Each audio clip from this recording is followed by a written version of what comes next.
Hi everyone. Sorry, my computer's making noise. Yeah, I just got done listening to the Polyglot Project podcast. First one with Moses McCormick, or maybe it's the second one. They had one that was like number 0 or something. Anyway, that's not what this video is about. Um, so what I want to talk about is there's these books that I really like for language learning, and um, the reason I want to talk about them is that they have books for a lot of really rare languages that are hard to find resources for. So I think, well, hopefully, this video will help people who are learning rare languages. Um, okay, so first of all, what I'm going to do is read what languages they have that have audio CDs, because some of them don't have audio, and it's mostly because they're the older ones, and when they first started making them, they didn't use audio for some reason. Um, so a kind of weird result of that is that the more rare languages tend to have audio and the common ones don't. So the ones that are, well, I'll read all of them that have CDs. So they have Basque, Bulgarian, Chinese, Croatian, Czech, Danish, Dari, Finnish, Georgian, Greek, Hungarian, Iraqi Arabic, Irish, Japanese, Korean, Ladino, Norwegian, Polish, Serbian, Swedish, Welsh, and Yoruba. And of course Icelandic, which is what this book is. And they're called I forgot to say what they're called. They're called Hippocrene books, beginner series. And most of them, they're all called beginners and then the language. And I also have one for beginners Georgian. And for the ones I just listed have CDs, 2 CDs. One comes in the front cover and the second in the back cover. So you don't have to worry about like if it will come with the CDs. It will definitely come with the CDs because it's taped in the book. And the ones they also have more, like I said, that don't have audio, and they are Arabic, Armenian, Syrian, Dutch, Gaelic, Italian, Lithuanian, Maori, I don't know how to pronounce that, the language from New Zealand, I think, and Persian, Russian, Shona, Sicilian, Spanish, Turkish, Vietnamese. So yeah, those don't have audio, but I'm sure they're still good books. Well, the only two I've tried are Georgian and Icelandic. And now what I want to talk about is why I like them so much. Well, I just like how it's laid out. There's not too much extra useless information. It's very like to the point, you know. So basically, they have usually like 13, 14 chapters, and what it has is a dialogue. I'll show you.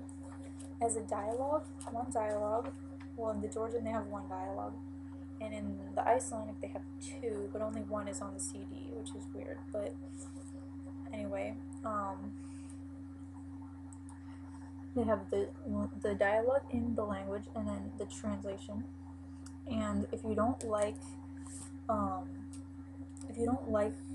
having the translation next to it, or it doesn't really help you, because sometimes even with the translation it's hard to figure out what a certain word means in the dialogue, so they have a vocabulary list, and every word in the dialogue is in this vocabulary list, or at least every word you haven't learned in a previous dialogue. So there will never be a word that I've noticed that's not in the vocab list. And anyway, they have a glossary in the back, so it's okay. And they have, like I said, the Icelandic one has only one of the dialogues on the CD, but all the vocabulary from it is in the vocab list, so it's okay. And they also have idiomatic expressions, like things that are hard to explain it from a vocab list. And they have, what I like also is the grammar explanations. They have very short, simple, easy to understand grammar explanations to help you understand the dialogue. That's basically all they give you, is enough information to understand the dialogue. And in each dialogue, they usually introduce a new grammar point. And the grammar explanations are only about 3 or 4 pages long at the most, which is really good.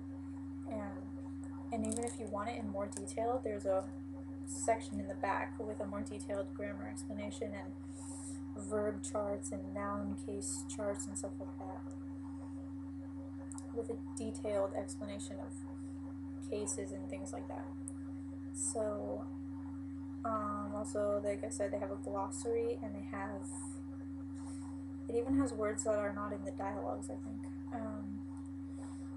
And they have a grammatical glossary, and they have the answers to the exercises. They usually have like a page and a half of exercises. And yeah, so those are good to do if you want, but you don't have to. I don't really do them. I just look at them and see if I understand how to do it.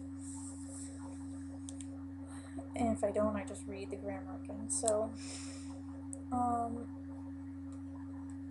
yeah, I don't know. That's pretty much all I can say about them. Like I said,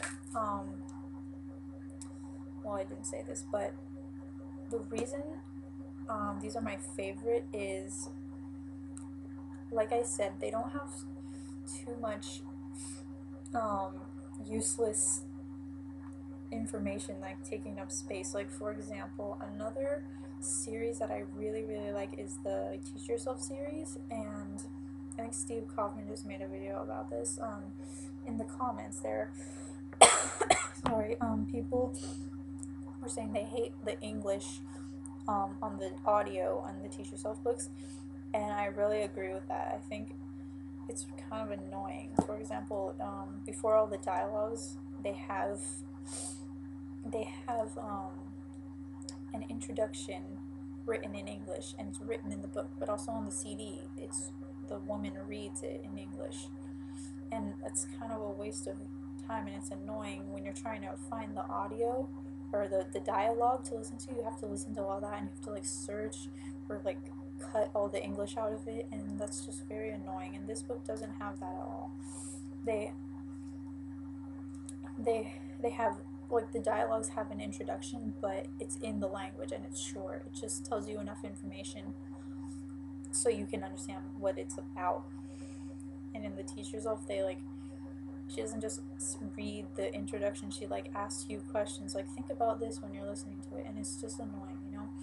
So in that respect, these ones are better, but I still like the Teach Yourself. Those are really good books. But the only, like, all the problems I have with that series are fixed in this book, in my opinion. So that's why these are my favorite books. And they're much more organized. All the chapters are the same, and just it feels less random, like the Teach Yourself books can be. So yeah, that's basically all I have to say about this. I hope that if you're learning a rare language, you look these up. You can find them on Amazon, or I bought them from barnesandnoble.com. They have a website, Hippocrene website, and they show you all the books they have, because they don't just have these books. They have if they don't have a book like this in the language you want, they have dictionaries and phrase books, things like that. Like, I just bought an Arabic picture dictionary. It was really cheap, like $10 too. So they don't just have language books, they have a lot of books. So yeah, if you're learning a rare language that you can't find any resources for, check this out. They might have your language. Or, like, I just listed the ones that they have these books for, but like I said, they have other kinds of books. So you should definitely check it out and see if they have something for the language you're learning. So yeah, and also if you guys have used these books before, or yeah, if you're familiar with them, then tell me what you think about them, because I haven't heard a lot of people talking about them. I guess because they only have books for like rare languages. So if you've used them, tell me what you think, and if you have any questions, then leave a comment. Thanks.